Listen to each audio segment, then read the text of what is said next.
So ఇది 3 BHK అవునండి. Flooring చాలా బాగుందండి అసలు ఎంటర్ అవగానే. సో మీరు విత్ కబోర్డ్స్ ఇస్తున్నారా? With cupboards completely with modular kitchen also. So ఈ ఫ్లాట్ వెస్ట్ ఫేసింగ్ అండి? అవునండి. ఓకే.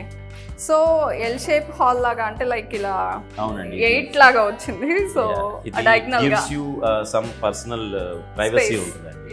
సో లేడీస్ అందరూ కిచెన్ లో ఉంటారు కాబట్టి దే నీడ్ దేర్ స్పేస్ కాబట్టి. అసలు డైనింగ్ ఏరియా అండి హ్యూజ్.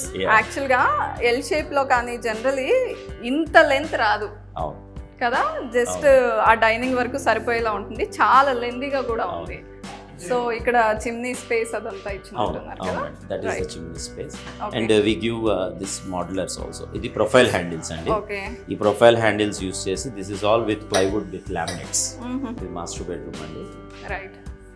సో జనరల్ కబోర్డ్స్ అయితే ఇలా ఓపెన్ చేసినప్పుడు ఆక్యుపై చేస్తుంది స్పేస్ ని. సో కొంచెం స్పేస్ క్రియేట్ చేశారు స్లైడ్ డోర్స్. మోస్ట్లీ ఈ మధ్య అందరూ ఇలానే ఇష్టపడుతున్నట్టున్నారు. చిల్డ్రన్స్ బెడ్రూమ్ ఇంకో కొంచెం లిటిల్ బిట్ ఫంకీగా ట్రై చేశారు. Okay. Guest bedroom also you will be having A attached. So అన్ని అటాచ్డ్. Everything is attached. ఓహో ఓకే. రైట్. ఇది గెస్ట్ బెడ్రూమ్ కూడా you have a large cupboard అండి. యాక్చువల్గా అన్నిటికన్నా గెస్ట్ బెడ్రూమ్ లో చాలా పెద్ద కబోర్డ్స్ వచ్చాయి. నైస్.